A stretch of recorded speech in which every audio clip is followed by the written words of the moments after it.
Making headlines for this week of November 21st, the G20 Roundup, success or defeat for the global banking cabal. Ukraine and Euromaidan, 1 year later, who won, who lost? Where's the gold? Ukraine central bank head reports country's gold reserves almost gone, and exposing Mars. More information coming to light suggesting that there is a much bigger story behind the red planet than the world knows. With news around, upon, within, and beyond our planet, the program making disclosure official. This is Cosmic Vision News.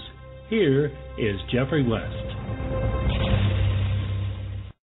Greetings and blessings to all. Last week I commented that there would likely be more information coming out from both the mainstream news channels and also the alternative news channels regarding the G20 summit in Australia last weekend.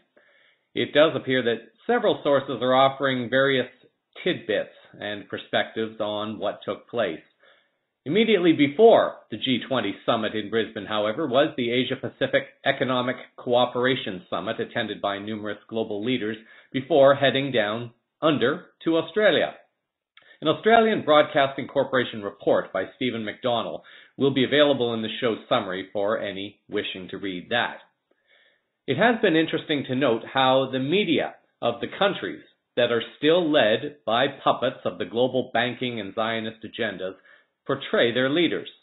In Australia, Prime Minister Abbott was vowing to have aggressive talks with Putin and to shirt front him. In Canada, the Globe and Mail reported on November 14th that Stephen Harper told Russian President Vladimir Putin flatly that he needs to get out of Ukraine when the two met in Brisbane. A spokesman for the Canadian Prime Minister relayed the details of the encounter, and according to the Director of Communications, Jason McDonald, Mr. Putin did not respond positively. In this case, however, what is the definition of positively? If Putin did not accept what Harper was saying, that might be interpreted by Harper, by the Western media, and by Harper's team as being not positive. If, however, Putin just smiled back at Harper and simply told Harper that he was tightening the noose around his own neck and that all Russia had to do was wait, well, this might be a different interpretation, at least from the mainstream general public perspective. Learning to play this game of interpreting what the media is telling you can be challenging, but if one is using one's own discernment and one's heart, then one may be able to be guided to what is most meaningful for each individual in each moment. The Sydney Morning Herald reported on November 12th that Russia had sent warships to the border of Australian waters ahead of the G20. Benjamin Fulford, in comments made this week, reported the following. The U.S. military has been in a state of shock and demoralization after a top-of-the-line Aegis-class U.S. warship was turned into a crippled sitting duck in the Black Sea earlier this year, according to French and other reports.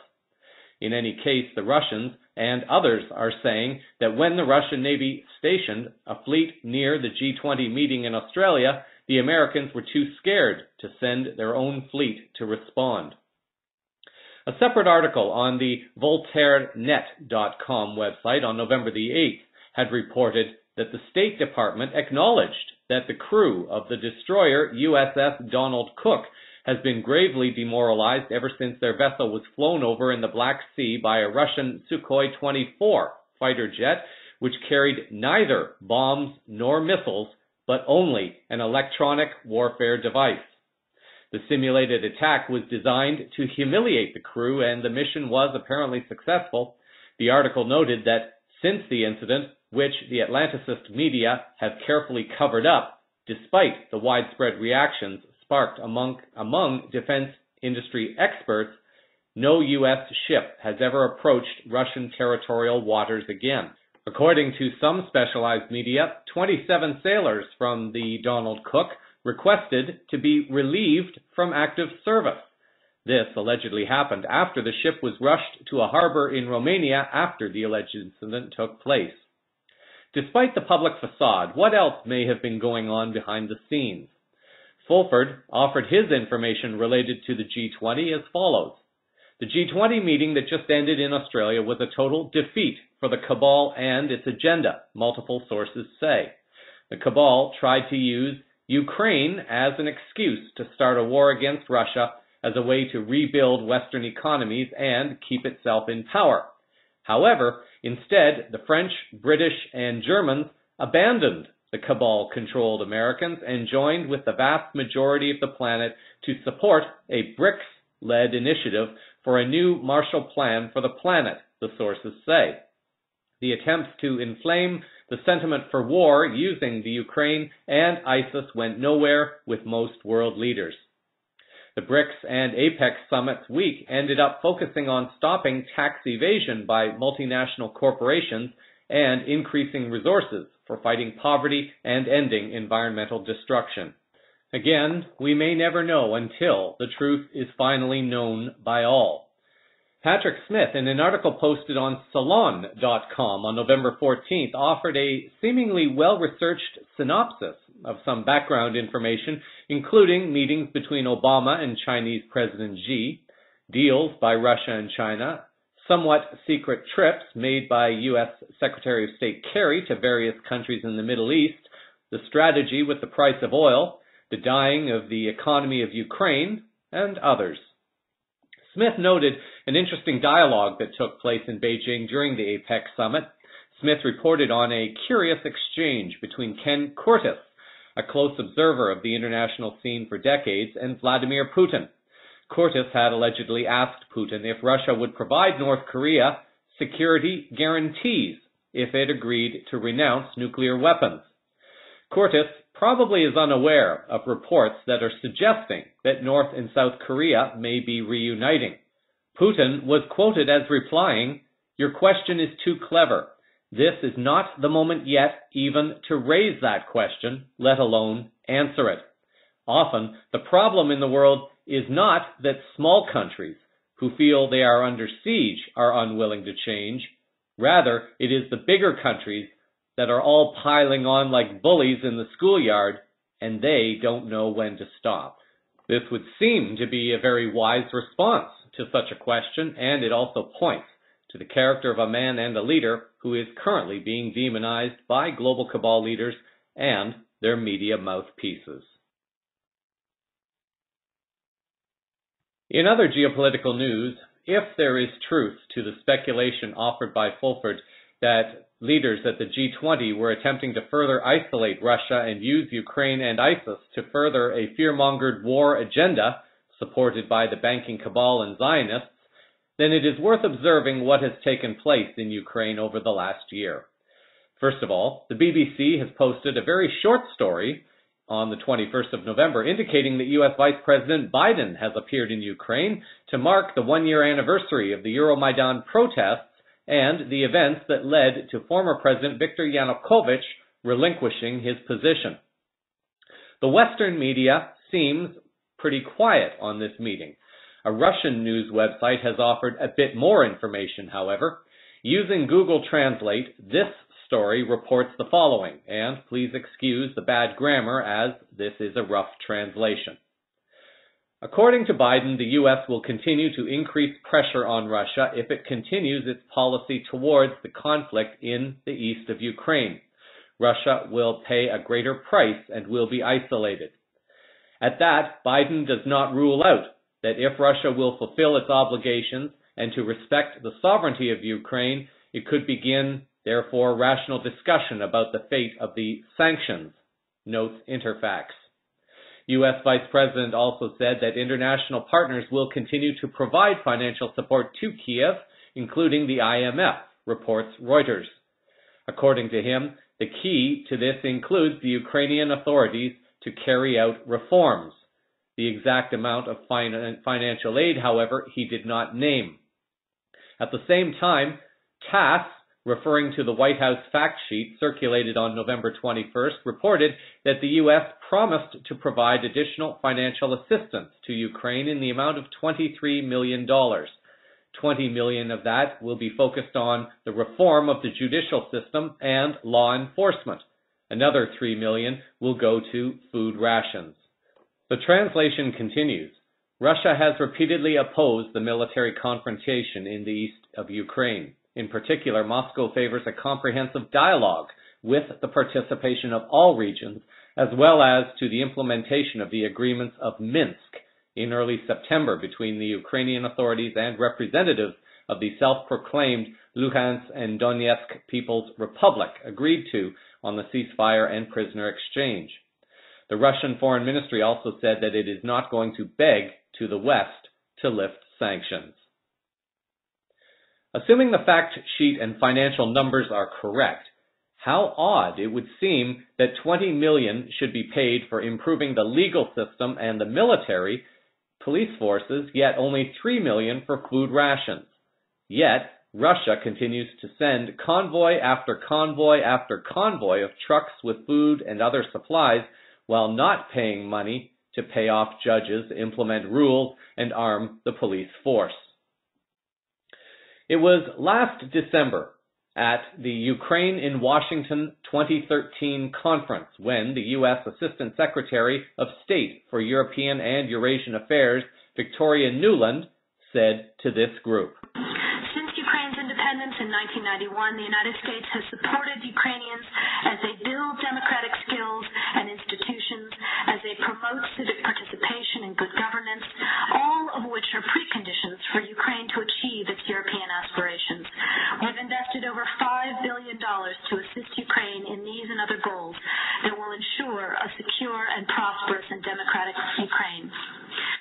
Since that time, there have been 2 leaked phone calls that have cast doubt on the official version of events as reported by the U.S. and Western media. An article from Andy McSmith of the London Independent from last March recaps those 2 events.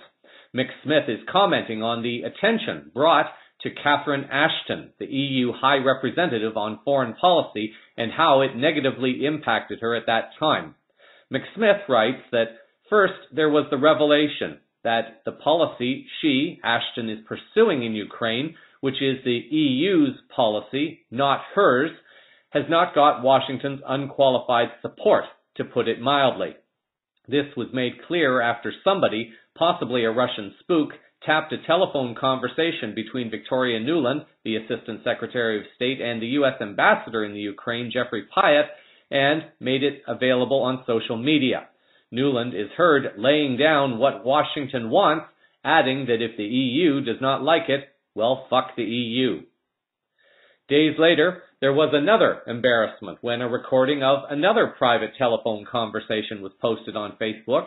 This time it was Catherine Ashton herself being briefed from Kiev by Estonia's Foreign Minister Urmas Paet, who gave a very different version of the shooting of unarmed demonstrators in Kiev from the one heard on the Western media.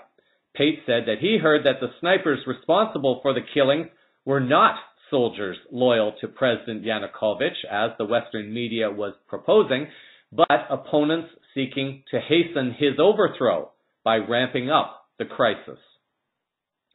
There is much the Ukrainian people have not been told.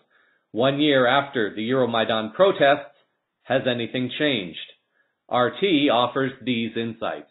It started as a peaceful protest urging Ukraine's president to sign a contentious deal with Europe. But the clues for what was to come were there. We still ask and press on this president to sign an association agreement. If no, the new president, the new government, and the new parliament will do it through a European one. Every day, more and more people joined in, and among them, radical nationalists. The violence breeding only more violence. A year on, and Ukraine is embroiled in a civil war. Crimea voted to secede, and the East revolted. The new government's reaction to the terrorist uprising was brutal, leaving 4,000 dead so far. In the capital, people are back out on the streets. The promised prosperity hasn't materialized. We haven't had hot water since May. There hasn't been heating since last year, and now there is no power. As for the rule of law and freedom of expression, the Communist Party is banned and various media critical of Kiev taken off there. Mobs now stalk the capital's streets, acting as judge, juries, and executioners. The situation's bad enough for Kiev to start ringing the alarm. A few more lynchings and broken faces, and I fear Europe and America will turn away from us. Don't behave like savages. Ukraine is a European country. But how European is it? Kiev says it's taken the first step to joining the EU, but Turkey has had the same association agreement for half a century. It's still not a member. Plus, Europe, it seems, doesn't share Kiev's enthusiasm. When I talk with my European colleagues, it becomes clear that most of them do not support the idea of Ukraine joining the EU. It is obvious. President Poroshenko admits there are difficulties, but says a better future lies ahead. For now, though, the economy is in shambles, corruption is rife, and authorities are still attempting to violently stamp out revolt in the east. Not exactly what the Maidan Revolution stood for.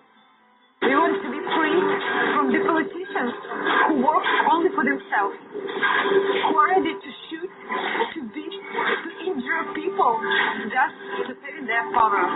We are civilized people, but our government are barbarians. We heard moments ago Nuland saying that $5 billion has been spent on promoting democracy in Ukraine. So what has this bought exactly? It may be worth going as far back as 2004 to an article by Ian Traynor posted on London's Guardian.com website. Here is what Traynor had to say 10 years ago about Ukraine. He writes, "The democracy guerrillas of the Ukraine Pora youth movement have already notched up a famous victory, whatever the outcome of the dangerous standoff in Kiev. Ukraine, traditionally passive in its politics, has been mobilized by the young democracy activists and will never be the same again. But while the gains of the orange-bedecked chestnut revolution are Ukraine's, the campaign is an American creation, a sophisticated and brilliantly conceived exercise in Western branding and mass marketing that, in 4 countries in 4 years, has been used to try to salvage rigged elections and topple unsavory regimes. Funded and organized by the U.S. government, deploying U.S. consultancies, pollsters, diplomats, the 2 big American parties, and U.S. non-government organizations, the campaign was first used in Europe in Belgrade in the year 2000 to beat Slobodan Milosevic at the ballot box. Richard Miles, then U.S. ambassador in Belgrade, played a key role. And by last year, meaning 2003, as U.S. ambassador in Tbilisi, he repeated the trick in Georgia, coaching Mikhail Saakashvili in how to bring down Edward Shevardnadze. 10 months after the success in Belgrade, the U.S. ambassador in Minsk, Michael Kozak, a veteran of similar operations in Central America, notably in Nicaragua, organized a near-identical campaign to try to defeat the Belarus hardman Alexander Lukashenko. That one failed. There will be no Kostunica in Belarus, the Belarus president declared, referring to the victory in Belgrade. But experience gained in Serbia, Georgia, and Belarus has been invaluable in plotting to beat the regime of Leonid Kuchma in Kiev. The operation, engineering democracy through the ballot box and civil disobedience, is now so slick that the methods have matured into a template for winning other people's elections. If one looks at the events of the past year in Ukraine, it may seem that what's old is new again. A U.S. Western strategy that has been used against the people of Ukraine to destabilize the government and put into place a puppet regime that will accept international bailout loans of worthless currency while being forced to surrender gold and then passing the debt onto the already hard-pressed people of Ukraine to pay for the losses while enslaving them further to debt, fear, and separation. Several months ago, CVN reported that Ukrainian pop singer Ruslana had switched allegiance from originally supporting the Kiev government during the initial Maidan protests to voicing her criticism of the government after traveling to eastern Ukraine and seeing for herself what was really happening there. More news about the disappearing gold in Ukraine will be coming up shortly in Financial News. As was mentioned a few moments ago, France, UK, and Germany appear to be taking steps to move away from the U.S. military-industrial complex and move more into alignment with the BRICS alliance of countries. The attempts by the U.S. to position Russia as being isolated from the world resembles more a case of the bully trying desperately to use force to cover up the fact that his weaknesses have now been exposed. One example of France taking a step away from the U.S. was reported on RT on November 18th. In this article, it was reported that the French government will not support the Transatlantic Trade and Investment Partnership, the TTIP, between the EU and the U.S. as long as a controversial stipulation is included. France, like the UK and Germany, will block the trade deal altogether if the mechanism of Investor-to-State Dispute Settlement, ISDS, is included. Euractiv France reported. The clause appears in most free trade agreements and would leave France defenseless against foreign companies taking legal action if its laws and legislation stunt profits. France did not want the ISDS to be included in the negotiation mandate, France's Secretary of State for Foreign Trade, Matthias Seckl, told the French Senate. We have to preserve the right of the state to set and apply its own standards, to maintain the impartiality of the justice system and allow the people of France and the world to assert their values, he said. Due to this stumbling block, there will be no significant advances in the trade agreement, which has been a sour point in U.S.-EU relations. France earlier said it wouldn't sign the TTIP as long as U.S. continued spying on its EU allies as well. In a nutshell, France is telling the U.S. that they will no longer subject their people and their economy to the controls of corporations and multinational interests, meaning the U.S. banking cabal. George Monbiot, writing in the London Guardian on November 4th, shared the following. Remember that referendum about where we should create a single market with the United States? You know, the one that asked whether corporations should have the power to strike down our laws? No, I don't either. The government wouldn't cede our sovereignty to some shadowy, undemocratic body without consulting us, would it? He goes on, the purpose of the Transatlantic Trade and Investment Partnership is to remove the regulatory differences between the U.S. and European nations. I mentioned it a couple of weeks ago, but I left it out on the most important issue, the remarkable ability it would grant big business to sue the living daylights out of governments which try to defend their citizens. It would allow a secretive panel of corporate lawyers to overrule the will of Parliament and destroy our legal protections. Yet the defenders of our sovereignty say nothing. The mechanism through which this is achieved is known as the ISDS, the Investor-State Dispute Settlement. It's already being used in many parts of the world to kill regulations protecting people and the living planet. This is merely one blatant example as to how commercial law has been turned against humanity and the planet, and as Monbiot mentions, it has been done without the knowing consent of the people of the world. It is rules like these that allow corporations like Monsanto to do what they are doing to governments and countries around the world, and how they have been able to drive farmers in India, for example, to suicide by ruining them. These companies, along with hundreds of others, are using the ISDS rules embedded in trade treaties signed by the countries they are suing. The rules are enforced by panels which have none of the safeguards we expect in our own courts. The hearings are held in secret. The judges are corporate lawyers, many of whom work for companies of the kind whose cases they hear. Citizens and communities affected by their decisions have no legal standing. There is no right of appeal on the merits of the case, yet they can overthrow the sovereignty of parliaments and the rulings of supreme courts. Monbiot also adds the following.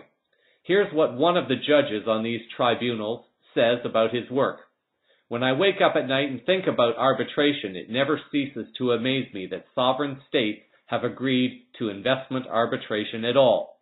3 private individuals are entrusted with the power to review, without any restriction or appeal procedure, all actions of the government, all decisions of the courts, and all laws and regulations emanating from Parliament. There are no corresponding rights for citizens. We can't use these tribunals to demand better protections from corporate greed. As the Democracy Center says, this is a privatized justice system for global corporations. There is also a rebuttal to this commentary by Ken Clark, who makes the opposite claim, speaking presumably on behalf of corporate controls. The link to Clark's commentary will appear in the show summary for those seeking to be informed on both perspectives while deciding how they feel about this particular issue. For those who are more interested in the events happening in the Middle East and want to understand better the relations between countries and various political entities in that region, an intriguing interactive map has been posted via the Huffington Post on October 30th. The story by Nick Robbins Early includes a detailed map that looks very complicated when it is first opened. As you move your mouse pointer over each country or group, however, you are able to see the various relations that each country or entity has with other countries and entities. In the lower right corner, you have the option to filter the 4 different relation groups: hate, strained, good, or love. Assuming that the map has been compiled in a neutral and unbiased manner, and so far this appears to be the case, it could offer one a better oversight in considering the bigger picture when hearing about all the various events that are unfolding in the Middle East. Underneath the diagram, it is noted that while some of the connections may be up for debate, the chart is a great supplementary guide for an often incomprehensible topic. As with anything in the region, though, it will likely be subject to change as political bonds break and forge. Of course, as always, one will have to use one's own personal discernment in assessing the truth of information presented in this interactive map.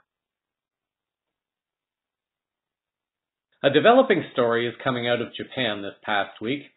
CNN actually reported on November 18th that Japanese Prime Minister Shinzo Abe has called for a snap parliamentary election for next month following news that the country had slipped into a recession.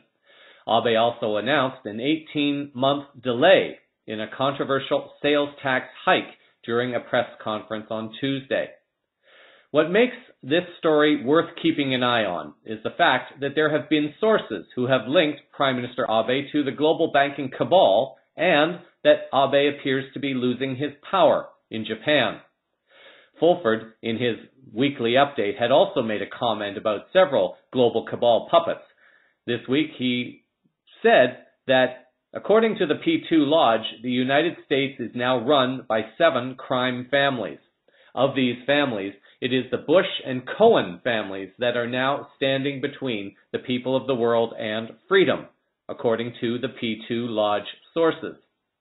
The Bush-Cohen hardline faction in the cabal has now been reduced to a few slaves like Prime Minister Abe of Japan, Abbott of Australia, and, to this writer's deep regret, Harper of Canada. Abe returned to Japan only to find a mutiny against him inside the ruling Liberal Democratic and Komeito parties, according to Japanese right-wing sources. The anti-Abe faction has been leaking news of a planned general election in December, while Abe himself has been fighting tooth and nail to prevent that from happening, they say.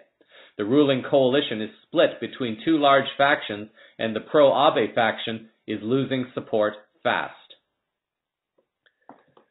Although an election does not need to be called until 2016, Reuters reported on November 12th via Yahoo News that political insiders said Abe, whose ratings have fallen below 50% in some surveys after political fund scandals forced 2 ministers to resign, might seek to renew his mandate before taking unpopular steps next year, such as restarting nuclear reactors and passing laws to allow Japanese troops to fight abroad for the first time since World War II. These 2 actions, by themselves, are actions that are directly linked to the agenda of the global banking cabal. If Fulford is correct, A change may be imminent in the direction of Japan next month, and it could be yet another nail in the coffin of the global banking cabal. Some sources are predicting that Canadian Prime Minister Harper may himself call an early election, possibly during the winter, to take advantage of poorer weather and traditionally low voter turnout. Campaigns are underway to promote greater awareness in Canada, and Harper will no doubt be keeping an eye nervously on the outcome in Japan. In financial news this week, we start in the UK. It had been reported by the London Post, RT, and other sources that the UK Parliament was intending to debate money creation in Parliament, the first time this has allegedly been done in about 170 years. The London Post wrote that the debate, entitled Money Creation and Society, will be pondered on November 20th, hosted by a number of high-profile MPs, including Green MP Carolyn Lucas and UKIP MP Douglas Carswell. Positive Money, an organization that wants to democratize money and banking so that it works for society and not against it, lauded the debate as a significant breakthrough. They said it would create an opportunity for MPs from all parties to learn about the issue, ask questions, and deepen their understanding of alternative financial systems. Positive Money has encouraged MPs to ask questions about the creation of money in central banks, how it affects the wider economy, including housing and welfare, and how much power Parliament should have over the printing of money. According to the group, most MPs lack a sufficient understanding of money creation, leaving them ill-equipped to legislate on important policy.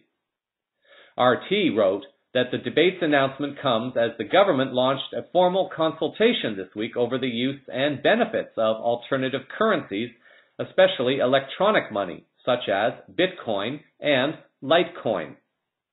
According to a statement made by the Treasury on Wednesday, the government is examining whether alternative money could be a source for jobs and future economic growth.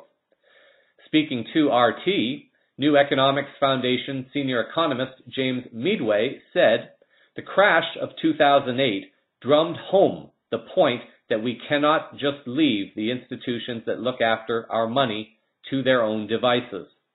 How banks operate and how money is created and supplied by them are so central to the economy, but so dysfunctional that widening public debate and discussion of the money system has to be a good thing." The debate took place on November 20th, and as of airtime, there was not a lot of information available. However, the UK Parliament website has posted a brief statement on the debate. According to the website, the debate was opened by Steve Baker at 11:18 a.m. Shadow Treasury Minister Catherine McKinnell responded to the debate on behalf of the opposition. The Economic Secretary to the Treasury, Andrea Leadsom, responded to the debate on behalf of the government. Perhaps part of the reason that this debate has now come up may have been the result of information posted on the Bank of England website earlier this year, around mid-March. The Bank of England appears to have made a rather surprising admission. Some of the information from this website is as follows.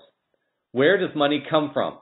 In the modern economy, most money takes the form of bank deposits, but how those bank deposits are created is often misunderstood. The principal way in which they are created is through commercial banks making loans. Whenever a bank makes a loan, it creates a deposit in the borrower's bank account, thereby creating new money. This description of how money is created differs from the story found in some economics textbooks. A more fundamental question still than where does the money come from is, what is money? While most people in the world use some form of money on a daily basis to buy or sell goods and services, to pay or get paid, or to settle contracts, there is not a universal agreement on what money actually is. Assuming no prior knowledge of economics, money today is a type of IOU, but one that is special because everyone in the economy trusts that it will be accepted by other people in exchange for goods and services. It is because money is a form of IOU that banknotes still have the promise to pay inscription. But money today is fiat, or paper money, that is not convertible to any other asset, such as gold or other commodities. In addition to currency, bank deposits and central bank reserves are the main types of money in the modern economy. Each one represents an IOU from one sector of the economy to another.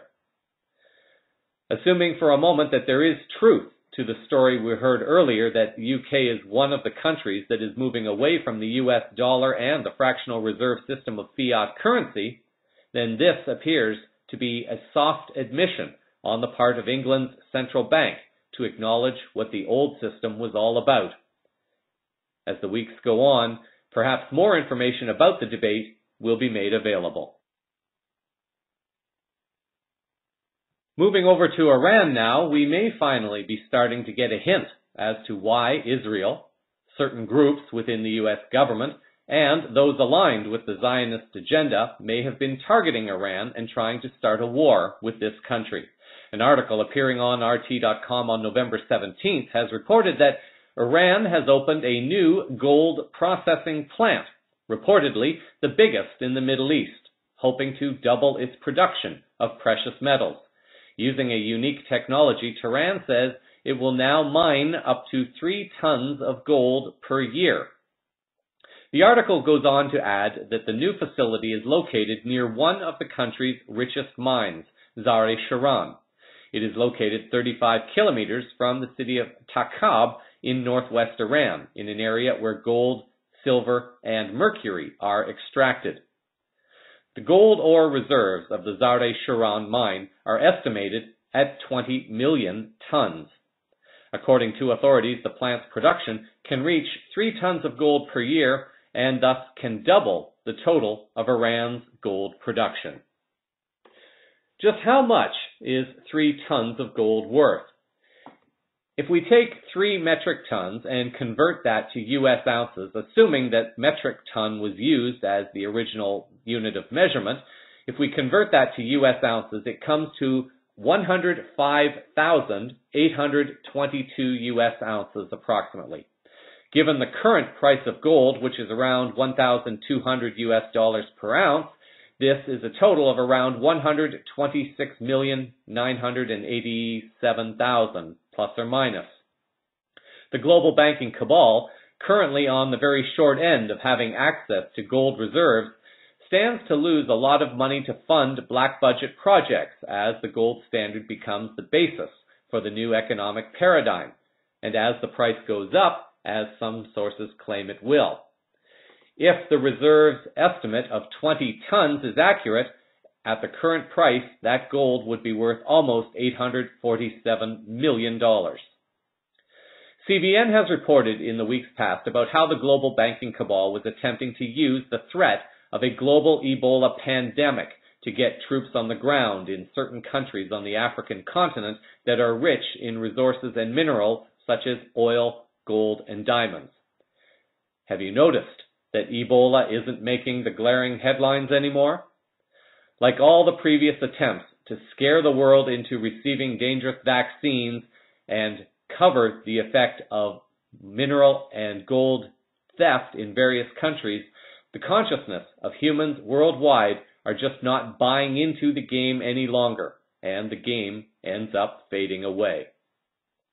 What is very challenging to do for most people is to take a story like this one, which may not seem like a very big deal to most people. Another country opens up a plant that will mine a lot of gold. No big deal. However, it is only when one begins to look at all the underlying stories and connections can one perhaps begin to see the greater significance of this story and what it may mean and what it has meant in global political events of the past. For many, it is the indication of why the country has been targeted, and also that Iran is mining gold in preparation for using the resources to back its currency for the new financial paradigm. While on the topic of gold, we come back to Ukraine for this financial story. If what is being reported out of Ukraine today is true, This news should provide an example of how the global banking cabal goes in to destabilize countries while getting control of their gold supplies. If the Ukrainian people found out who is really responsible for the problems now facing the country, the people would very likely revolt, much like people in southern European countries have been doing when they began to learn the truth about fraudulent bailout loans coming from Western banking institutions. Before we get to this, however, let's look back to certain events that took place last March. Cosmic Vision News reported at that time that gold had been transported out of Ukraine. On March 7th, Iskra News, a Russian news website, reported that a plane had departed from Boryspil Airport in Kiev, heading for the U.S. with gold from Ukraine. Michel Trosudovsky, via globalresearch.ca, translated the Iskra News story and reported on March 14th that at 2 a.m. this morning, March 7th, an unmarked transport plane was on the runway at Boryspil Airport in Kiev. According to airport staff, before the plane came to the airport, 4 trucks and 2 Volkswagen minibuses arrived, all with the license plates missing. 15 people in black uniforms, masks, and body armor stepped out, some armed with heavy machine guns. They loaded the plane with more than 40 heavy boxes. After that, a mysterious man arrived and entered the plane. All loading was done in a hurry. The plane took off on an emergency basis. Those who saw this mysterious special operation immediately notified the airport officials, who told the callers not to meddle in other people's affairs. Later, a returned call from a senior official of the former Ministry of Revenue reported that tonight, on the orders of one of the new leaders of Ukraine, the United States had taken custody of all the gold reserves in Ukraine. 21st Century Newswire reported on the 21st of March that according to reports out of Kiev, the U.S. has quietly transferred 33 tons of Ukrainian gold out of the country back to vaults in the U.S. Presumably, this sovereign wealth transfer would be counted as partial collateral for a fresh round of IMF, U.S. Federal Reserve, and European Central Bank paper debt that is currently being organized for dumping into the Ukraine's economic black hole. Multiple inquiries to U.S. Federal Reserve administrators into the location of the Ukraine's gold have been met with the proverbial pass the buck, making tracking the final resting place of these 33 tons very difficult indeed. But one can expect that the New York Fed is probably the institution that masterminded this financial heist. So it appears that Ukraine no longer has gold reserves to back up its currency in preparation for the changes to the global financial paradigm, and they are instead now slaves to the corrupt Western model of banking and the very same group that has destroyed economies in other countries in Southern Europe while forcing the debts upon the people without their consent. That was the background information. RT has now reported the following on November 20th. Ukraine's central bank chief has divulged some shocking intel.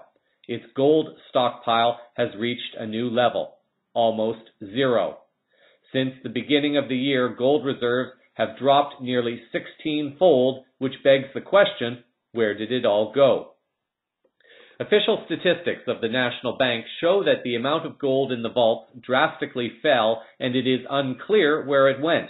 At the beginning of this month, the volume of gold was about 1 billion, or 8% of the total gold reserves.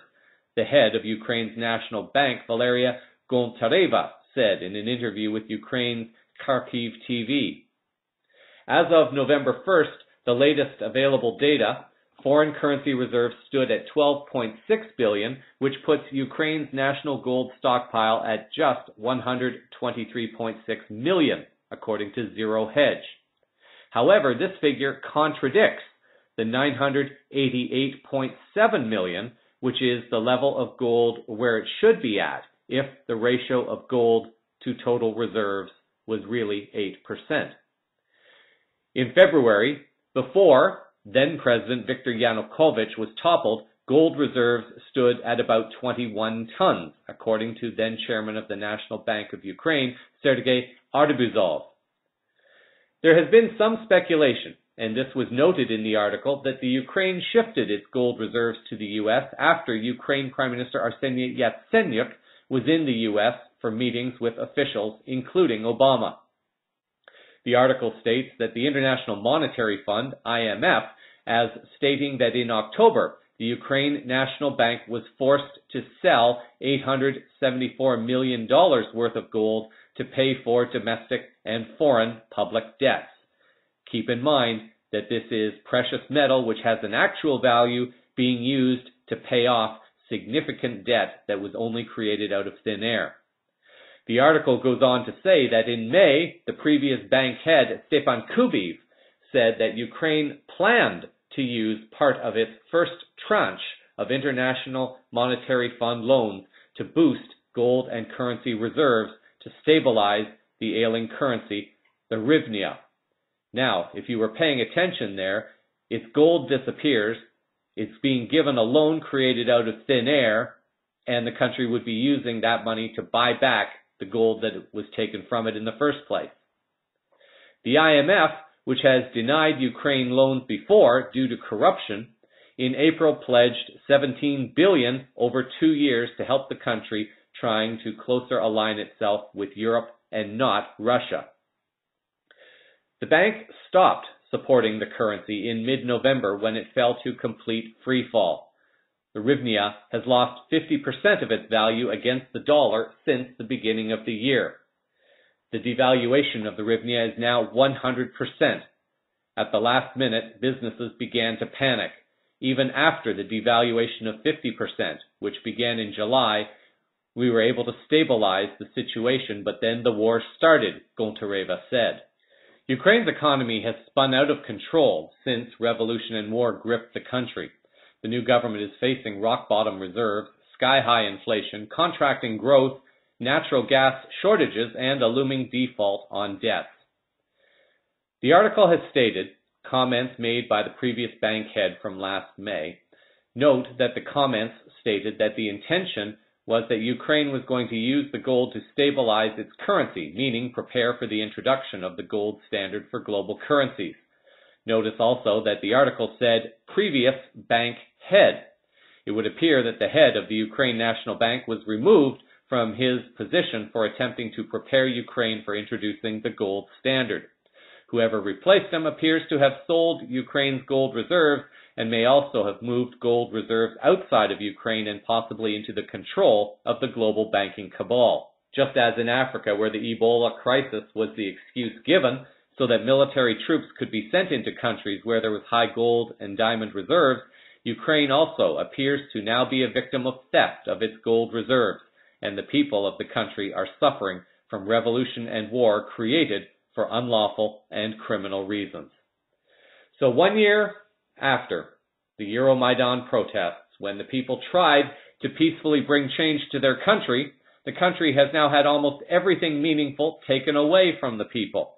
This because the Ukrainian people could not see, or perhaps were unwilling to see, what the global banking cabal, behind the appearance of Western democracy and capitalism, was able to do to them and their country. We hold a vision of peace and love for all the people of Ukraine, from both sides, who are the unfortunate victims of a small, very greedy group of people who do not care about the freedom and security of the general population. We hold a vision that will allow the truth of all the lies to be made available quickly, so that resources can be returned to the people, allowing them to have gas, heat, and electricity to provide for their basic survival during this coming winter season. If there is a listener or a group of listeners who have the knowledge of 3D printing and may be willing to work alone or together to form the software coding for the printing of a 3D energy device, a free energy device, I extend an invitation to contact me. Perhaps together we can find a way to provide a solution to share or crowdsource a solution that will help to provide an answer to people who are being denied their basic survival needs. It would be an honor to work with unselfish souls who are willing to make this happen while helping save lives where people need help. CVN will very proudly share this news with the world as it manifests into being. In general news, many people will have noticed a very distinct change in the way police departments conduct their business, this especially in the Western countries. Make no mistake, policing is a business, and it serves a corporate entity and answers to rules that were created by a few people without the consent of the general population. This appears to be the trend, and this has happened primarily because the people have allowed it to happen. An article by Travis Geddes on November 18th, appearing on the Raw Story news website, reported that the war on terror has essentially turned police into occupying armies in some American communities, said a police and criminology expert. Geddes quotes Thomas Nolan, an associate professor of criminology at Merrimack College and former senior policy analyst with the Department of Homeland Security, and said the focus of police work had shifted greatly since he was a Boston police officer in the 1980s and 90s. The quotes were made by Nolan at a presentation by the American Constitution Society covering a discussion on the topic of militarization and the changing culture of policing in America. Here is what Nolan, in particular, had to say about the militaristic police culture that is expanding within North America.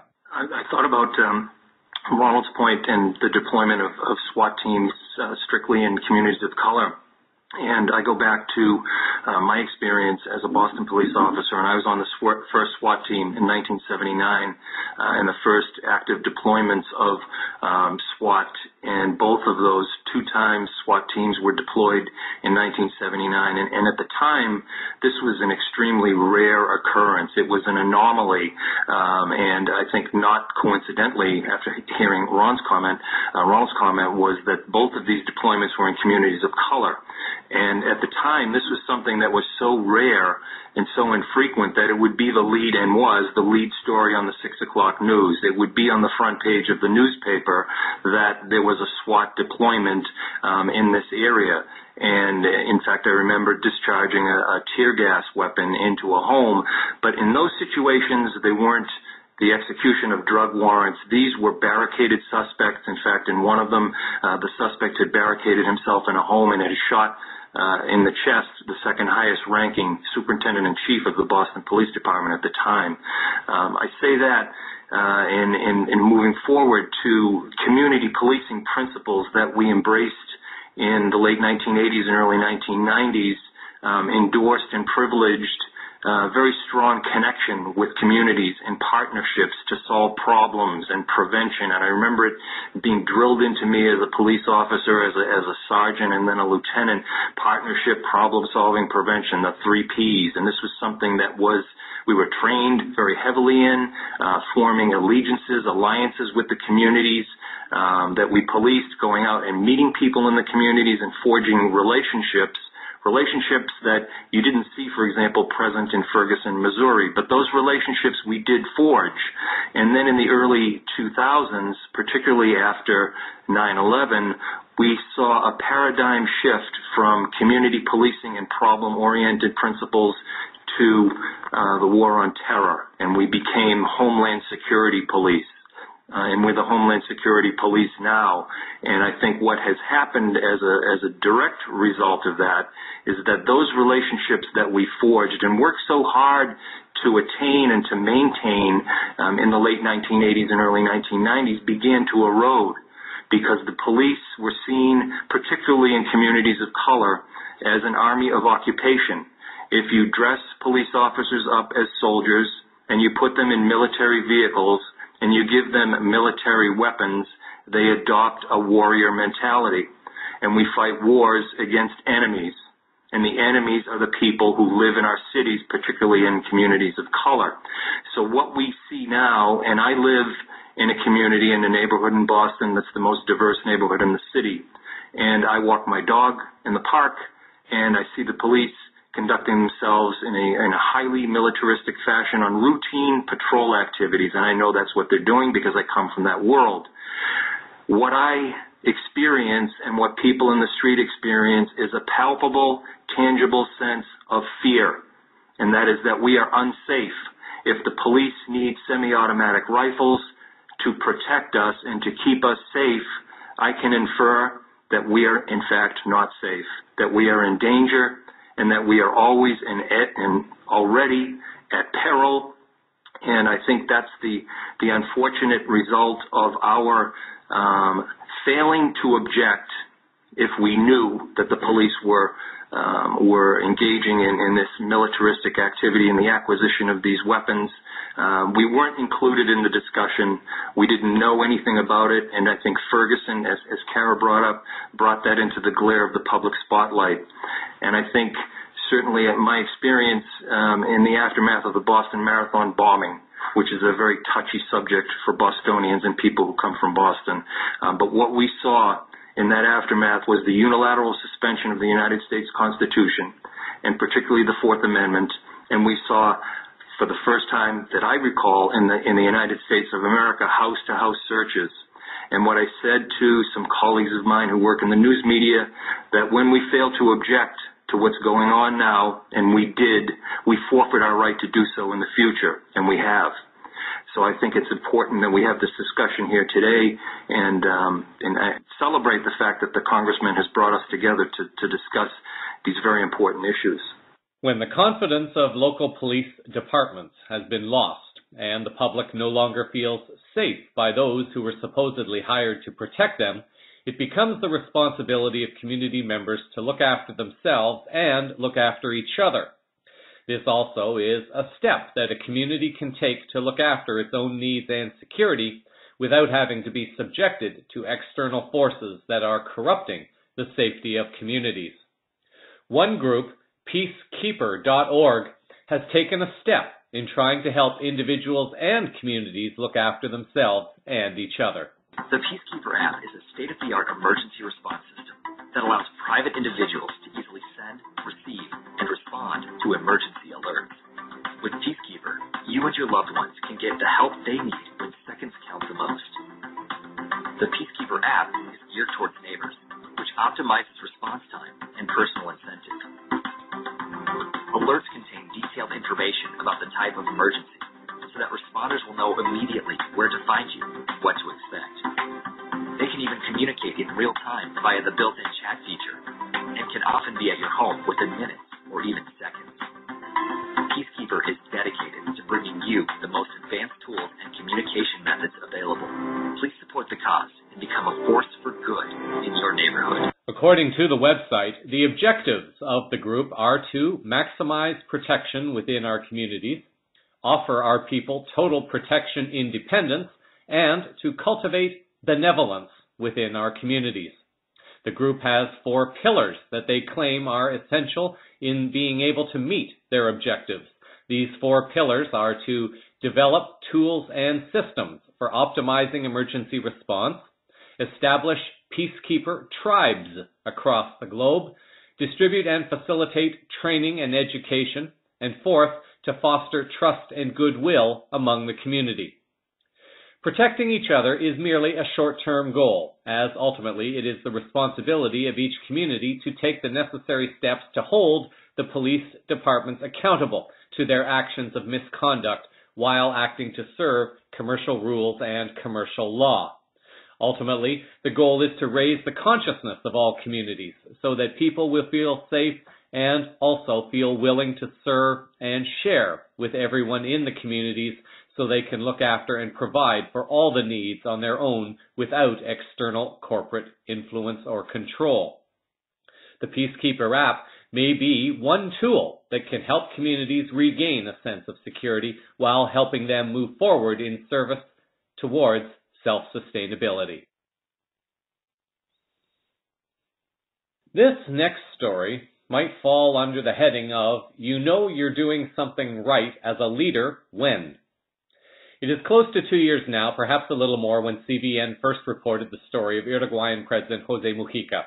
Since that time, this leader has gained increasing international attention for his laid-back fashion sense at international events, and also for practicing a very humble lifestyle compared to all other global leaders. Despite his humble and austere lifestyle, it seems that he has at least one possession that has now caught the interest of at least one very wealthy individual. With this report, Ben Bland of the BBC. The top job often comes with a top car. For the US President, it's a Cadillac known as the Beast. For the British Prime Minister, it's a Jaguar XJ Sentinel. And Germany's Chancellor goes for a BMW. Custom-built, armoured and luxurious. Perhaps not the words you'd use for the President of Uruguay's vehicle. This, a 1987 VW Beetle. But Jose Mujica says an Arab sheikh has now offered him $1 million for the car. It's an offer that's amused people in the South American country. At first I thought it was funny to offer so much money for a Beetle. I do not think he needs it, but if he wants to sell it and the car is on sale, let him take advantage of it. The car became a symbol of the leader's austere lifestyle. When he became president in 2010, he said it was all he owned. Even the rundown farm he lives on was in his wife's name. Some think his car could fetch even more if it went to auction. Auctioning that car would mean a large sum of money. As I said, that car could be worth more than 10 trucks. President Mujica, popularly known as Pepe, says if he got money or trucks, he'd give them away. The man once nicknamed the poorest president in the world now seems to be sitting on, or in, a little treasure trove.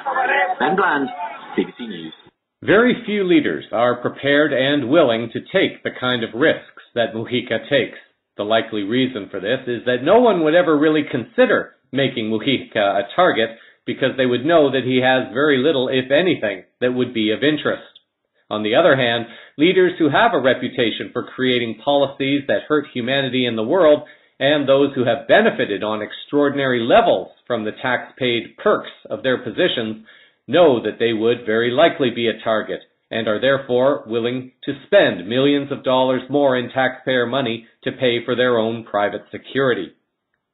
If the leaders of the world were more willing to walk their talk or simply demonstrate a willingness and desire to follow a more humble lifestyle, they may find that the public would be more receptive to them. With leaders like Mujica, and also with countries like Iceland beginning to lead by example, there are now role models available to the people of the world to look to as they demonstrate that it is possible to survive with less, but also how to humbly step into roles and positions of influence by merely being the example of what one wants to see in the world. Mujica is also known for several profound quotes. An article posted on the filmsforaction.org website lists 15 of some of his most well-known quotes. Here are a few of them. In commenting about materialism, Mujica has said that we have sacrificed the old immaterial gods and now we are occupying the temple of the market god. He organizes our economy, our politics, our habits, our lives, and even provides us with rates and credit cards and gives us the appearance of happiness. It seems that we have been born only to consume, and when we can consume no longer, we have a feeling of frustration, and we suffer from poverty, and we are also auto-marginalized. On global consumption, he has said, we can almost recycle everything now. If we lived within our means, by being prudent, the 7 billion people in the world could have everything they needed. Global politics should be moving in that direction, but we think as people and countries, not as a species. On staying humble in office, Mujica shares the following. As soon as politicians start climbing up the ladder, they suddenly become kings. I don't know how it works, but what I do know is that republics came to the world to make sure that no one is more than anyone else. The pomp of office, he said, is like something left over from a feudal past. You need a palace, red carpet, a lot of people behind you saying, yes, sir. I think all of that is awful. On donating his salary, he says, I have a way of life that I don't change just because I am president. I earn more than I need, even if it's not enough for others. For me, it is no sacrifice, it's a duty. On being president. A president is a high-level official who is elected to carry out a function. He is not a king, not a god. He is not the witch doctor of a tribe who knows everything. He is a civil servant. I think the ideal way of living is to live like the vast majority of people whom we attempt to serve and represent. And finally, on happiness. To live in accordance with how one thinks. Be yourself and don't try to impose your criteria on the rest. I don't expect others to live like me. I want to respect people's freedom, but I defend my freedom. And that comes with the courage to say what you think, even if sometimes others don't share those views. The leaders of our world could certainly learn something from this very humble but morally strong soul serving humanity and our planet at this time. Over now to some of the week's disclosure-related news. Last week, Argentina hosted the 17th International Congress on Ufology. For those unfamiliar, ufology is the term given to the study of the phenomenon, or some may say truth, of the existence and nature of unidentified flying objects and life beyond Earth. The planet of Mars has been getting a lot of attention lately, and the theme of this particular Congress was, "There is Martian and human life on Mars." An article posted on the UFO blogger website on November 17th reported the following. The 4-day gathering, which ended on Sunday, drew Argentina and foreign UFO researchers who discussed progress in their work, personal experiences, and audiovisual records of contacts with alien spacecraft, and with nearly 200 aficionados who attended the 17th International Ufology Congress. We fulfilled the objective of demystifying Mars and showing that we may be closer than we think, Congress organizer Luz Mari Lopez told media. Attendees were shocked by some revelations, including those of Americans Andrew Basiago and Laura Eisenhower. Basiago, who participated in the conference, and Eisenhower, who made her presentation via Skype, said they were chosen by the government to be teletransported on secret missions to Mars. "I was on Mars 40 times, and there is Martian and human life there," Basiago said during a 2-hour presentation to an auditorium packed with people who were a mix of the mesmerized, the skeptical, and the excited. "It gave me chills, but they hide so much from us, I believe it could be true. I've seen UFOs, and I believe that scientists tell people almost nothing," a woman from Cordoba, who identified herself as Mabel, told the press. Silvia Simondini, who runs the Vision OVNI, the UFO Vision Center in Victoria, a city located 200 kilometers from Buenos Aires, discussed analyses done of spaceship fragments, local stories about alien spacecraft, and collective UFO sightings across Argentina. Countries in South America generally do not have a cover-up on the news of the existence of our galactic families. News of sightings is common on many of the national newscasts in these countries, and also in many Southern Hemisphere countries. In a separate but related story, a video has appeared on the disclose.tv website from November 19th, highlighting evidence, some of which may have been presented at the Congress in Argentina, showing images of what appear to be cities on Mars, but the images have been blurred out by NASA. An article about this particular cover-up, written by Michael Sala, reported that images from the Mars Curiosity rover have been digitally altered by NASA's Jet Propulsion Laboratory affiliate to cover up objects discovered on Mars. The latest digital alteration was revealed in a November 15th video released on YouTube that showed how an object caught by the rover had been obscured by removing data to hide something from view. The alteration follows another incident revealed on November 9th from NASA JPL tampering with rover Curiosity images where an object appears to have been digitally blurred. What is it that NASA doesn't want the public to see on Mars? The digital alteration involved an object that has a portion of it removed and replaced by surrounding sand. Close image analysis of the altered object in the November 16th video shows how a straight line portion was changed. This created an unnatural-looking effect where no shadows appear where they should for the affected object. It has become more and more blatant and in your face what NASA and JPL have been doing to the raw images being beamed back from the Curiosity rover on Mars. This is a prime example of how they have been using the blur tool and fake sand to remove artifacts and objects that someone does not want you to see.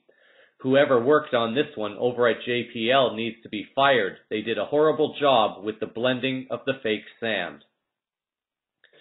The two recent November 2014 cases of digital alteration of Mars Curiosity rover images are as striking examples of a policy by NASA to hide evidence that some of the objects photographed by its spacecraft and probes are artificial in origin and have been found on the Mars surface. Together with whistleblower claims that NASA has a decades-long policy of photo tampering with objects that appear artificial, it is not too hard to reach a firm conclusion of what NASA and JPL, its affiliate, is doing with Curiosity rover images. NASA is not in the business of discovering extraterrestrial life, but is instead hiding such a discovery from the general public. CVN has hinted in the past the role that NASA may be playing in the soft disclosure of life beyond Earth, to gently prepare people of the world for the inevitable announcement that will start coming out from governments around the world, that we are not alone and that there are civilizations that have been interacting with humanity, that it has been covered up. As a government organization, NASA cannot have the responsibility of making official announcements of this nature. However, what seems to be happening is that NASA appears to be aware that people are now paying much closer attention to the photos and information that they release to the public. With improved technologies in software like Photoshop and others, one might think that it would be easier and not harder to cover up anything on Mars. NASA may be hoping that those who are truly interested will take the information and begin to break it down and reveal these quote-unquote flaws.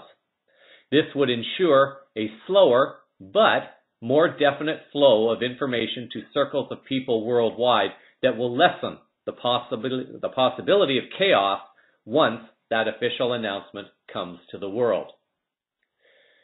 There are countries around the world that hold conferences and congresses like the one in Argentina with variations on this title, but the general theme of the conferences is clear and the global voice is becoming stronger. The people of the world are beginning to take an active interest in life and technology that exists beyond Earth, and they are speaking up in their demand for this truth, for it to no longer be covered up but revealed to the people of the world. David Wilcock, author of the Source Field Investigations and the Synchronicity Key, posts information about the existence of our galactic families, but also, like CVN, tries to tie it into higher energetic forces that are guiding the movement, the shift, and the awakening that is taking place with human and planetary consciousness at this time. In this audio clip, here are 3 or 4 excerpts from Wilcock's television program appearing on Gaiam TV. A message was given to the governments of the world, and they were told that they had to tell the truth. And if they didn't tell the truth by a certain point, the truth was going to be outed anyway. We're now in that region of time in which the truth is going to come out regardless of whether the governments cover it up or not. There was a Project Camelot whistleblower named Mr. X who died when he was getting ready to come forward on camera with his real identity. But in the interview that survived, the first Project Camelot interview, he said that he worked for a defense contractor sorting documents, and in those documents were pages from the 1950s indicating that extraterrestrials had contacted the U.S. government and said that they could cover up the truth if they want to up until the end of the year 2012, and after that time, the laws of free will changed, and the extraterrestrials then had license to be able to appear before us in large numbers. So W.B. Smith, getting back to the 1950s now, he starts his own inquiry into this whole subject. He hid his identity from Williamson's books due to his government security clearance. The telegraph messages switched to direct mental telepathy. People started to hear the sounds of the words in their mind and be able to pick them up and document them. We also see that he was asking classified questions, in some cases that only he knew the answers to, and he was getting correct responses from multiple different people. He created a 100-part questionnaire, we're going to see this in a minute, to examine everybody who said they were telepathic. A small number of people across the country gave nearly identical answers to the same questions, and they explained that any discrepancies in the answers were actually their personal biases, usually Christianity, religious bias, tampering with the data, and they were given a technology that could measure areas of reduced binding, as they were called, in the earth, which was where ships and planes would fall apart as they were flying. The Mantell crash is a very troubling example. This was what really started to get the United States defense community worried about the extraterrestrial phenomenon. It doesn't appear at first blush that this attempt that the ETs seem to be making to get a disclosure, because look, they're flying over Washington, D.C., they're flying over the National Airport, they're flying over Congress, they obviously wanted to talk to us. They did get secret negotiations with Eisenhower in 1954, 2 years later. And you're going to hear the story about how that came into being, or other similar types of meetings came into being in today's episode, and why it involved telepathic communication. There did seem to be some part of their initiative that did pay off. They began contacting people using ham radio telegraph with Morse code going over the ham radio signal, which is able to be heard even if it's very scratchy, bad reception. Wilbert B. Smith was one of the people who was contacted through this ham radio telegraph method, and he wrote a book about it with George Hunt Williamson, in which they shared the message of the extraterrestrials, which told us that our entire solar system was moving into a more energetic region of space, and that it would transform the planets and the sun, increase cosmic rays, but not only would it transform the physical appearance and the energetics of the planets, it would transform DNA and consciousness. And that is happening. That's already started, and we've been through that science already on this show. Very compelling that there's a book that came out in like 1956, I believe, that talked about all this stuff. In addition, it said that the entire solar system would be transformed by this process, and a message was given to our world governments telling them to please cooperate, which of course they did not, but disclosure is going to happen anyway, whether they try to prevent it or not.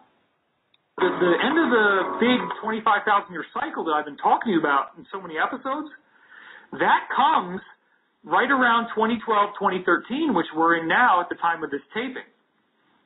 So now is when we start to see the bigger stuff, but they were willing to show up all the way back in 1954 just to get us ready for this energetic change that is now inevitably going to happen and has already started. So anybody that would argue that, well, disclosure is the golden age, or the technology we get is the golden age, or mass UFO visitation, that's the big moment, that's the childhood's end. No. There's something deeper going on. There is an actual energetic change in the ground state of matter, energy, and consciousness. That's what I've been arguing. If you've seen the other episodes, you know that this is a big story. And so disclosure is not the whole story. They were willing to do it in 1954, and they got turned down by our government. But something else is going on, because we saw those documents from Project Camelot, Mr. X, saying that our guys were told as far back as 1954, you can cover this up as long as you want, but after 2012, the year 2012, the game is over, and you're not going to be able to keep this secret anymore. So we're heading into that time now. At the time of this taping, we've now seen the NSA disclosures. I think that by the time this episode airs on Gaiam TV, we're going to see a lot more stuff that will have happened just since that. It's a very, very exciting time that we're going through right now.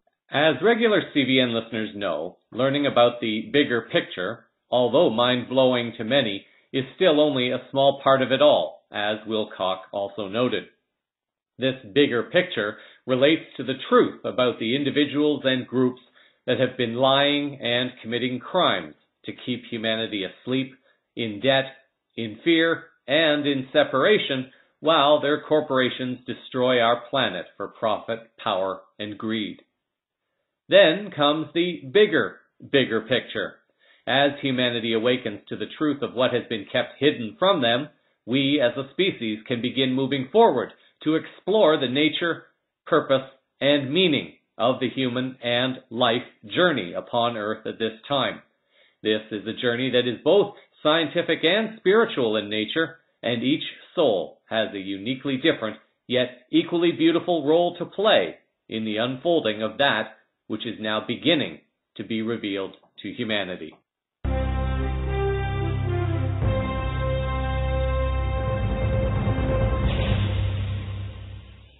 In tech news for this week, there may be a few listeners who recall a documentary called Who Killed the Electric Car?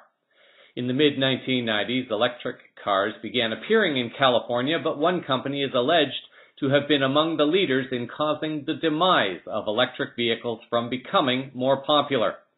A review of this particular documentary by the Toronto Star stated the following: structured as a documentary murder mystery, with each suspect in the EV1's murder being investigated and pegged with a motive, Who Killed the Electric Car makes no bones about the fact that something stinks in the story of the sudden demise of the car that came by the too-fitting name of the Impact, and it smells a lot like gasoline. Alternative and electric fuel cars are beginning to make their comeback now, and it appears that the formerly powerful forces that could stop the truth from becoming known are losing their power to prevent truth from coming out. There are a few transportation-related items to note this week.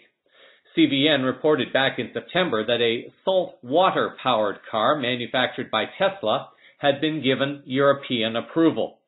On November 18th, RT.com reported that Toyota was making its attempt to offer an alternative fuel vehicle. According to this article, Toyota has unveiled the first mass-market hydrogen fuel cell car, which will start selling in Japan next month and in the US and Europe in 2015. The four-door sedan, called the Mirai, which means future in Japanese, will emit only water vapor, but it's not cheap at approximately $57,000. It's designed for a niche market, and Toyota is only expecting to sell 400 of them next year. Although by the end of 2017, Toyota hopes to have sold at least 3,000 of them in the US and about 100 per year in Europe. I'm wondering how many long-time CVN listeners picked up anything unusual in what I just said. A car made by Tesla running on salt water gets European approval, but so far at least no approval from the US. Yet, Toyota, a country currently still aligned to the global banking cabal, is able to get approval to sell and run hydrogen cell vehicles in the US.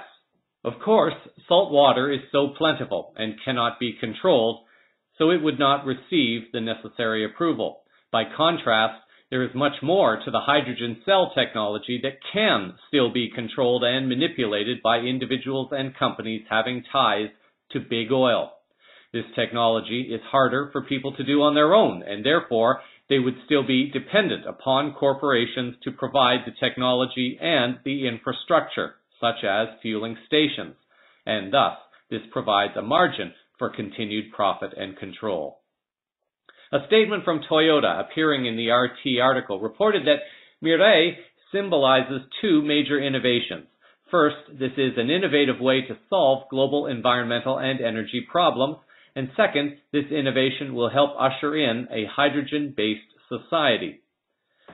RT also noted that Honda, one of Toyota's biggest rivals, also aims to launch a commercial fuel cell vehicle in March of 2016. Honda already makes the FCX Clarity, a fuel cell car produced on a small scale for a few markets. Toyota's new car, Mirai, follows the production of the Prius, a hybrid fuel car introduced in 1997. 3 million of these cars have been sold since then. Yoshikazu Tanaku, Deputy Chief Engineer at Toyota's Next Generation Vehicle Department, was quoted in the RT article as saying, "It was a big challenge when we first introduced the Prius, or hybrid car, in 1997. And it's an even bigger challenge this time because there is no infrastructure, and we're trying to lead." This would seem to explain why Toyota got the approval. There is still a way for major corporations to control the manufacturing and distribution of the hydrogen cell process, something that cannot be done by most people at home. Salt water cannot be controlled and profited from. From cars to buses, an article on London's independent.co.uk website on November 20th is reporting that the first bus in Britain, powered entirely by human and food waste, made its first journey today. BioBus, a 40-seater shuttle service between Bath and Bristol Airport, can travel up to 186 miles on just one tank of gas. Gas is generated through the treatment of sewage and food waste, deemed unfit for human consumption. The bus is being hailed as a sustainable way of fueling public transport while providing or improving urban air quality. The gas used to run the bus is generated at the Bristol Sewage Treatment Works, which is run by Gen Eco. CVN notes that these are the kinds of ideas that are part of the future, where communities take responsibility for what they produce, what they consume, and how they dispose their waste.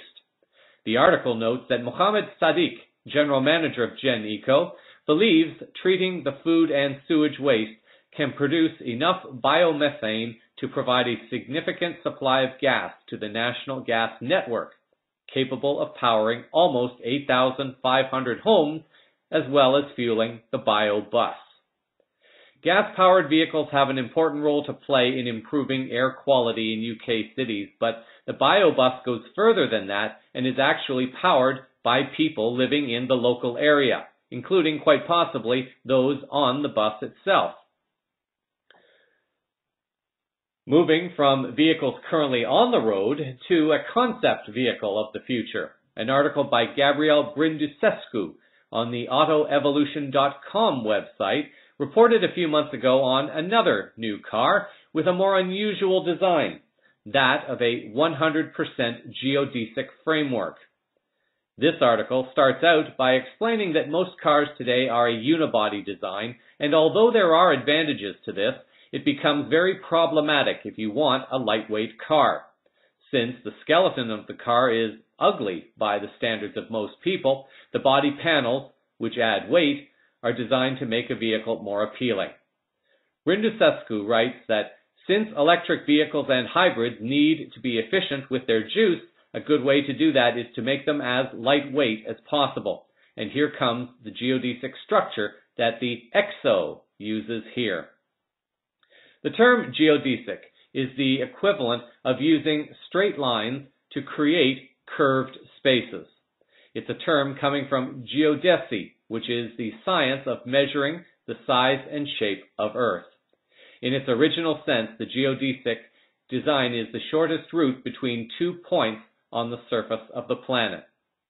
According to this article, the EXO, designed by Mark Beccaloni, is a concept car that follows all the rules of minimalism and touts to be the very first naked geodesic car all across the globe.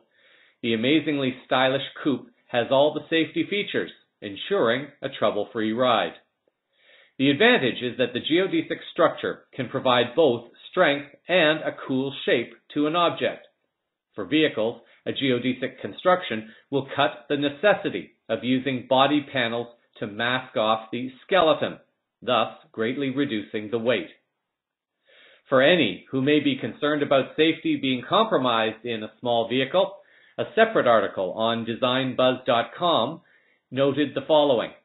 The car comes injected with a lot of strength, thanks to the numerous folds in the design which resemble a crystalline structure. The use of LED lights further makes the design efficient, as it will bring down the overall energy consumption. When brakes are applied, all the lights turn red, and when acting neutral, the shade remains blue. The external chassis has been crafted, keeping safety first while removing all the external elements. This gave the electric car lightweight characteristics and made it speedier while cutting down its cost.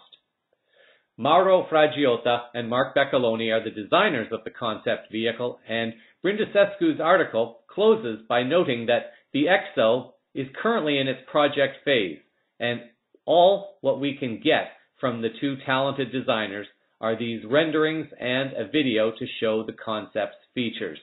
However, Mark and Mauro hope to see their project roll on the streets one day, and they also kindly advise automakers to adapt the concept into their cars for a more ecologic and efficient future. An interesting design, assuming that our future vehicles will still be operating on roads and not in the air. For those interested, a link to the full documentary, Who Killed the Electric Car, will appear in the show summary, along with all related links to this story. In health news, have you ever given consideration to the possibility that what we have been told about sleep and how we are sleeping may not be the most healthy for us? In most Western countries, people have been conditioned to believe that the body requires at least 7 to 8 hours of sleep a night. Of course, the world we have created makes it very challenging for most people to get 7 to 8 hours of quality sleep on a regular basis, which contributes to the body rhythms being thrown off balance, while also contributing to poorer physical, emotional, mental, and spiritual health. This, of course, contributes to the profits of the big pharmaceutical companies and the unhealthy practices of the Western medical system. An article by Arjun Walia on the Collective Evolution website on October the 2nd shared the following. Evidence continues to emerge, both scientific and historical, suggesting that the way in which the majority of us currently sleep may not actually be good for us. In 2001, historian Roger Eckersh of Virginia Tech published a paper that included over 15 years of research. It revealed an overwhelming amount of historical evidence that humans used to, in fact, sleep in 2 different cycles. Eckersh believes that many modern-day sleeping problems have roots in the human body's natural preference for segmented sleep. He believes that our historical sleeping patterns could be the reason why many people suffer from a condition called sleep maintenance insomnia, where individuals wake in the middle of the night and have trouble getting back to sleep.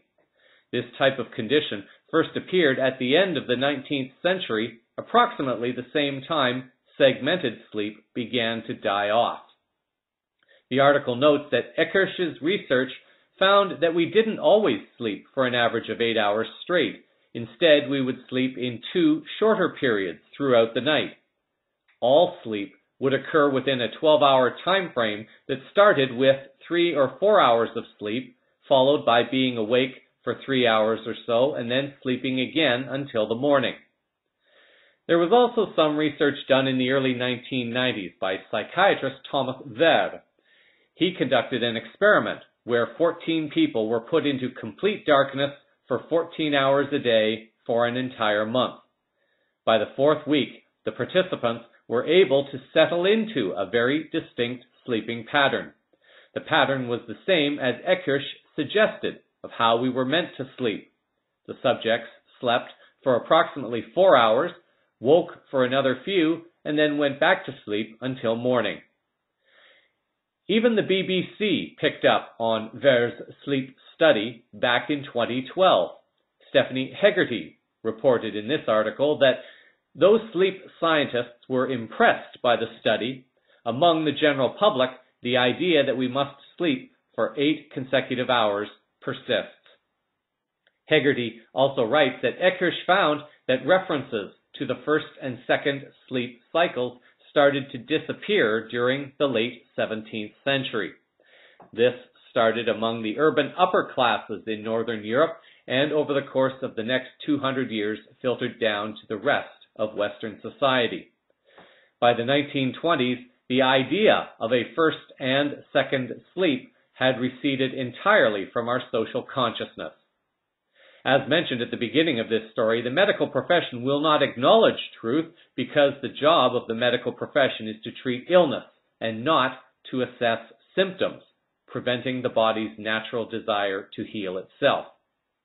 Hegarty writes, the majority of doctors still fail to acknowledge that a consolidated 8-hour sleep may be unnatural. Over 30% of the medical problems that doctors are faced with stem directly or indirectly from sleep. But sleep has been ignored in medical training, and there are very few centers where sleep is studied. This, according to Russell Foster, a professor of circadian neuroscience at Oxford University. As humanity continues taking steps to further move away from this 3D paradigm and capitalistic materialistic way of living, perhaps human consciousness may begin to settle back into routines that are more natural. The article closes by noting that Eckersh's research suggests that they primarily used the time, meaning the time in between cycles, to meditate on their dreams, read, pray, or partake in spiritual practices. For any of you who suffer from migraines especially, you may wish to take note of this story. An article appearing on the livingtraditionally.com website on June 21st offers information on relieving pressure caused by migraines. According to the article, when you use salt to relieve migraines, make sure to use high-quality salt, such as Himalayan crystal salt. It's the most complete salt in the world. It contains 84 minerals, electrolytes, and elements, a fascinating number considering that there are only 118 elements known to science. This salt helps reduce the severity of migraine headaches, strengthens the immune system, increases energy levels, balances serotonin levels in the bloodstream, restores the body's alkaline and electrolyte balance, and much more. The method is very simple. Just take a glass of lemon juice with a high concentration of Himalayan crystal salt and drink it. The individual who submitted the article noted that she or he had tried numerous other methods, but that this was a method that worked for this particular writer. Again, this does not necessarily mean that this method will work for you. There may be other energetic issues in your body that may reduce the effectiveness of this method. However, your discernment and your own tests may determine whether or not this is a modality that can assist you at this time. Even if you do not have migraines, this may be a practice that will resonate with you and aid your body in getting more needed minerals at this time. And in this week's final words, give more. This could arguably be one of the more loaded, more misinterpreted, and possibly more abused statements in the 3D English-speaking world. Dar más in Spanish, ge mer in Swedish, donnez plus in French, gib mer in German, and dайте больше in Russian. Maybe it's the same all over the world regardless of language or culture. Since humanity became enslaved to the corrupt fractional reserve model of banking, thanks to the global banking cabal, and since humanity became enslaved to a corrupt system of commercial rules that have been given the force of law without the democratic and lawful consent of the people, humans worldwide have been conditioned to live in fear, debt, and separation. Yet, we hear this statement over and over in numerous different contexts. A lover or partner may ask one to give more. Give more what? Affection, consideration, time, energy, help, love, effort, romance, or something else. A family may ask one to give more time, more money, or more assistance. A corporation, especially, will ask one to give more time and effort, and also more surrender of any perks and benefits. Give more. Why? The company is working one to the point of sickness and yet removing the benefits so the company bears no responsibility for the ill health they have caused. A charity may ask one to give more money or material possessions. Is the charity honorable? For example, the cancer charities have been asking for money since the 60s, and over 50 years later, it has turned into one of the most lucrative scams in the charitable market. Give more. To what? The bonuses of the executives? A government will ask one to give more money, and more freedom, and your personal privacy. What, where, and how has the government honorably given back to the people who elected those members? This, of course, is all or mostly at the 3D level of consciousness. This also must be taken into consideration when give more is being asked and received, are both on the same vibration and frequency. Then there are the responses. For example, how do I give more? What more do I give? Why should I give more? Am I expected to give more?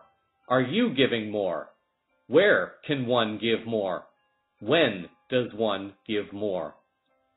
This ultimately goes into a literally endless range of possibilities, given that each soul is uniquely different and also equally beautiful in the moment of now when this is taking place.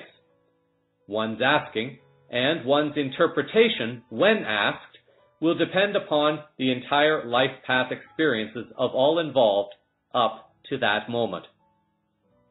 Most people will interpret the questions just asked from a more 3D perspective, and that is perfectly okay. Most are not familiar with interpreting anything any other way. These questions may be asked and possibly interpreted from the space of the ego and a space of judgment. This comes as a result of the world that has been created that we are all living in. Our current world comes as a result of our actions, or inactions, in taking control of the world we want to create and lazily allow that control to slip away and into hands of those who know how to demand others, sometimes more forcefully, to give more while being unwilling themselves to give more. From a higher consciousness or fifth dimensional perspective, 5D perspective, the term give more rarely needs to be asked, if ever, because any individual who is awake and aware will always be giving more, unconditionally, without judgment or an expectation of something in return. Those who are still within the 3D consciousness, who will immediately say that this is just not possible in the world right now. They may say that they just cannot give more because no one is giving back. There are those within the 5D consciousness who still give without expectation of anything, and they choose to remain silent when the stresses of giving get a bit too high. In a transitional world such as the one we are in, the hardest thing is for a fifth dimensional giver to maintain his or her energy when surrounded by others who give more of nothing in return. Although it was never expected, it is also understood that for the world to move forward, the energies must cycle around. One may or may not receive something in return from the one to whom something was given, but it may come back from someone else. Those who are not yet fully present in the higher vibration of consciousness slow things down by putting brakes within the energies. Granted, these are souls who are providing lessons for all involved. It still can be challenging on the hearts and bodies of souls longing for a new planet of higher consciousness living. Worldwide, groups of people are coming together to support each other, but also to receive support themselves. If I was to speculate how things may unfold from here, it might be that those of a fifth dimensional consciousness will give and receive more to the extent that one is able or to the extent that it is needed. Those choosing a more 3D consciousness vibration at this time may observe what is going on, and some may choose to move over into a higher vibration of love and service to humanity and our planet. Those choosing not to will continue to experience whatever lessons are needed in their world to either help them awaken or to facilitate the event that will allow that soul to finish up his or her life path on earth and move on to a third dimensional experience elsewhere or move back home. The energies of the one asking are interacting with the individual being asked, and it also means that the energies and intent of the person or entity asking is sincere and justified, and whether or not the response is appropriate, given the intention of the one who is asking. For now, those choosing to be within the service of a higher vibration consciousness will continue to do their best from moment to moment. When that gets too challenging, other souls will step in to help and offer support when they are able. Many, serving from a higher consciousness perspective at this time, are experiencing financial challenges. Some are experiencing health challenges, and perhaps others are experiencing professional or personal relations challenges. Those others will come along to help those in need lift themselves up, so all can continue to serve in raising the collective vibration of humanity into one where service to humanity and the planet becomes the norm, and the practice of taking as much as possible for oneself no longer has a place within the human consciousness. Create a wonderful week until our next moment of now. So, that is the unfolding consciousness news around the world this week. Cosmic Vision News is a part of the Enlight Radio group of programs. Links to stories used in this broadcast are published in the show summary on the blog at cosmicvisionnews.com, on the CVN Facebook page, also on Twitter, Google+, LinkedIn, and Ello. Thank you for sharing your time with me. I'm Jeffrey West, gently suggesting that you do not go where the path may lead, but rather go instead where there is no path and leave a trail. Until our next moment of now, stay grounded in love, hold the vision of light and peace in your heart, and keep your eyes to the skies, disclosures unfolding all around you. Namaste.